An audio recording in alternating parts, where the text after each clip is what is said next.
जय भोलेनाथ जय शम्भु। हामीहरूको धेरै जिज्ञासा हुन्छ कि आयु कति होला।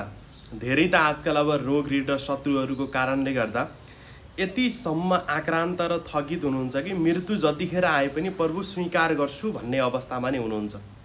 र कतिको मनमा फेरि म घुर्की देखाउनलाई मरे हुन्थ्यो भने पनि मन फेरि शिव शिव बाँचे हुन्थ्यो बुढेसकालसम्म भन्ने पनि छ। फेरि यो मृत्यु भन्ने कुरा अकस्मात रूपमा आउने चिज हो। धेरै कुराहरू त मृत्युको बारेमा कोट्टाउनु राम्रो पनि होइन, किनकि त्यो सहस्त्र स्वीकार गर्ने कुरा हो मृत्युलाई। र मृत्यु भनेको कहिले पनि जुत्ता बजाउँदै डम डम डम गरेर आउँदैन भनिएको छ। तर हाम्रो हस्तशास्त्र र ज्योतिषशास्त्रले चाहिँ यो मृत्युको विषयमा गहन तरिकाले बताएको छ।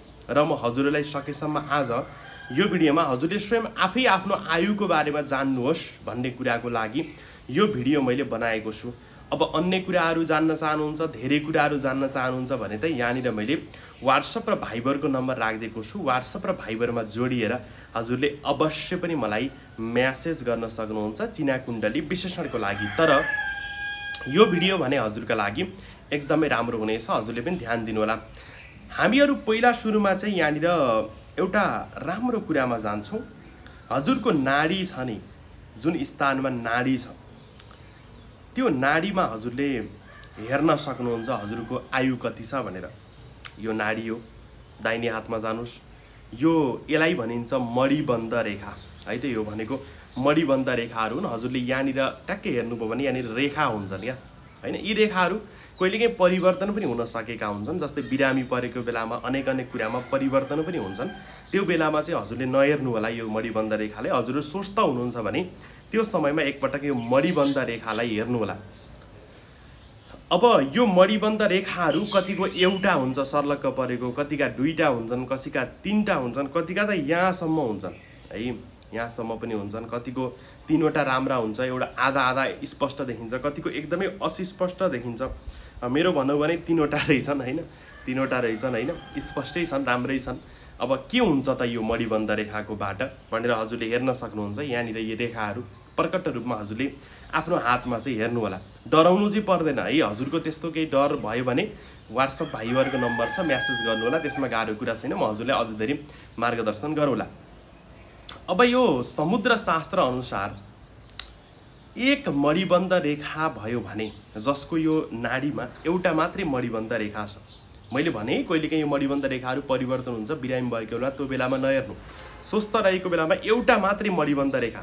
तर एउटा कुरा के पनि ख्याल गर्नुभन्दा हजुरले सजिलैसँग यो रेखा चाहिँ देख्न सक्नुहुन्न नि।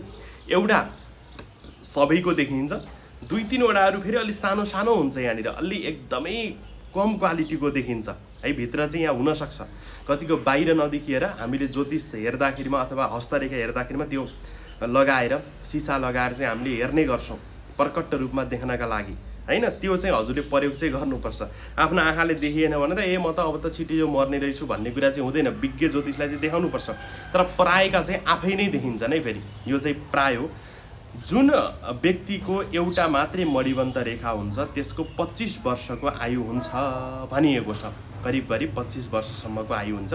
एउटा मात्रै मणिबन्ध रेखा छ, अरू त्यहाँ रेखै छैनन् हैन। आधा पनि छैन, सानो पनि छैन, ठुलो पनि छैन, रेखै छैन भने त्यो व्यक्तिको 25 सम्मको आयु हुनसक्छ भनिएको छ। अर्को भनेको कुनै पनि व्यक्तिको दुईवटा रेखा छन्, जस्तै यहाँनिर चाहिँ दुईवटा सर्लक्क परेका रेखा छन् भने त्यो व्यक्तिको आयु लगभग 50 वर्षको हुन्छ भनिएको छ है त। अब कुनै पनि व्यक्तिको फेरि तीनवटा मणिबन्ध रेखाहरू सर्लक्क परेका छन्, त्यस्तो अवस्थामा चाहिँ व्यक्तिको आयु 75 वर्षसम्म हुन्छ भनिएको छ। र यो मणिबन्ध रेखा चारवटा हुने व्यक्ति 100 वर्षभन्दा पनि बढी बाँच्छ भनिएको छ।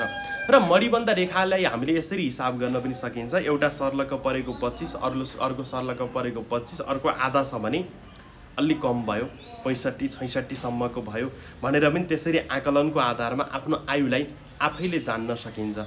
मणिबन्ध रेखाबाट आफ्नो आयु हेर्न एकदमै सजिलो छ। अब चिना कुण्डलीबाट पनि हेर्न सकिन्छ हैन। अल्पायु योग छ कि छैन, दुर्घटनाका योगहरू छन् कि छैनन्, त्यो पनि अब गुरुदेवहरूबाट हजुरले चिना कुण्डली हेराउँदा चाहिँ हेर्न सक्नुहुन्छ। तर हजुरको आयु कम छ भने आयु बढाउने उपायहरू पनि छन्, बेलैमा गर्नुपर्छ। किनकि यो चोला भनेको सधैँ पाइँदैन, त्यसैमा पनि मानव चोला, त्यसैमा पनि राम्रो चोला पाइँदैन हैन। कहिले कुकुर बन्नु पर्ला, कहिले बिरालु बन्नु पर्ला हैन।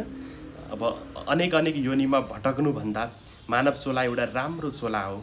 यहाँ मेहनत गरेर खान पाइन्छ, काम गरेर खान पाइन्छ हैन। अब गोरुलाई बिचरा मान्छेले जोत्दिने बेलामा जोत्छ, अन्तिममा लख्याडिदिन्छ। गधालाई जिन्दगीभरि बालुवा र इँटा बोकाउँछ, अन्तिममा खाने बेलामा बुढो भइसकेपछि जा मर भनेर लखडिदिन्छ हैन। अब गाउँमा हजुरले एउटा भैँसी पाल्नु भएको छ भने दुध दिँदासम्म हजुरले पाल्नुहुन्छ नि, दुध दिन छोडिसकेपछि त पाल्नुहुन्न। त्यो कारणले गर्दाखेरिमा चाहिँ मानव चोला चाहिँ एउटा ठिकै छ, राम्रै छ। हुन त मान्छेले पनि केही दिँदासम्म नै हो, तर केही नभए पनि जीवनमा चाहिँ केही न केही प्राप्ति चाहिँ अवश्य पनि हुन्छ। यो चिजलाई चाहिँ हामीले एकदमै धेरै ख्याल गरेर अगाडि चाहिँ बन्नुपर्ने हुन्छ। यो मणिबन्ध रेखाले धेरै कुराहरू बताउँछ र अन्य कुराहरू पनि यहाँनिर बताउँछ। हजुरका लागि मैले बताउनेछु, यदि यहाँनिर व्यक्तिको मणिबन्ध रेखा टुटेका फाटेका, अब धेरै घेराहरू हुन्छन् कि यहाँनिर, तलमाथि घेराहरू रेखा त छन्, तर घेराहरूले काटिरहेका छन्, एकदमै धेरै च्वाट ब्लेडले काटे जस्तो काटिरहेका छन् मणिबन्ध रेखाहरू भने यस्तो व्यक्तिको जीवनमा लगातार बाधा आइरहेको छ भन्ने कुरा हुन्छ। यदि हजुरले यो मणिबन्ध रेखामा एकदमै काटिएका साना रेखाहरू हजुरले यहाँनिर देख्नुभयो भने विज्ञ गुरुदेवहरूबाट चिना कुण्डली विश्लेषण अथवा हस्तरेखाको बारेमा विश्लेषण हजुरले गराउन सक्नुहुन्छ। त्यो भयो भने हजुरले त्यहाँबाट धेरै उपायहरू प्राप्त गर्न सक्नुहुन्छ। यसको तात्पर्य भनेको अब हातमा पनि यहाँनिर धेरै घेराहरू परेका छन्, एकदमै धेरै जन्जेदार चिराहरू पर्न लागेका छन्, रेखाहरू स्पष्टै छैनन्। जसरी मेरा यी स्पष्ट रेखा छन् नि, यस्ता स्पष्ट रेखै छैनन्, खासै बुझिँदैनन्। धमिलो छ भने हजुरको लाइफ अब धमिलो हुँदैछ, एकदमै अन्धकार हुँदैछ, अशुभ ग्रहले बेरेको छ, धनहरू अब खर्च हुन्छ, अनावश्यक तनाव हुन्छ भन्ने कुराको सङ्केत हुन्छ। त्यही भएर गुरुदेवहरूबाट चिना कुण्डली हेराउने काम अथवा हस्तरेखा देखाउने काम हजुरले गर्न सक्नुहुन्छ। र हस्तरेखा देखाउन चाहनुहुन्छ भने व्हाट्सएप भाइबरमा फिल्टर नगरेको क्यामेराको फोटो खिचेर पठाउनु होला। यो सबै देखिने तरिकाले है, यो मणिबन्ध पनि देखिनु पर्यो, यो सबै देखिनु पर्यो, अनि यतापट्टिको भाग सबै देखिनु पर्यो, औँलाहरूका यहाँनिरका सबै भाग देखिनु पर्यो। फिल्टर नगरेको क्यामेराले सर्लक्क पठाइदिनु भयो भने विश्लेषण गर्न सकिन्छ। तर चार्ज चाहिँ लाग्छ है। फेरि यहाँ त कस्तो छ त भन्दा सबैले काम गराउने, फोटा पठाई गर्ने, कसैले पनि गुरु हजुरलाई के छ कसो छ भनेर नसोध्ने गर्नुहुन्छ। हाम्रो पनि मेहनत हो, हस्तरेखा हेर्न धेरै घन्टा लाग्छ, हामीलाई पनि समय लाग्छ हैन। अब अहिलेको जमानामा पहिला जस्तो डाँफे भनेर हुँदैन, तथ्यद्वारा कुरा गर्नुपर्छ। यो कारणले गर्दा पनि समय लिन्छौँ, हामीले खोज्छौँ, विचार गर्छौँ अनि हजुरलाई बताउँछौँ। हजुर पनि जिज्ञासु हुनुहुन्छ हस्तरेखा देखाउन भने देश विदेशबाट जोडिन सक्नुहुन्छ। नम्बर यहाँनिर मैले राखिदिइसकेको छु। र मणिबन्ध रेखा भनेको आयुको बारेमा धेरै जान्ने रेखा हो। मैले हजुरका लागि अहिले यति नै बताएँ।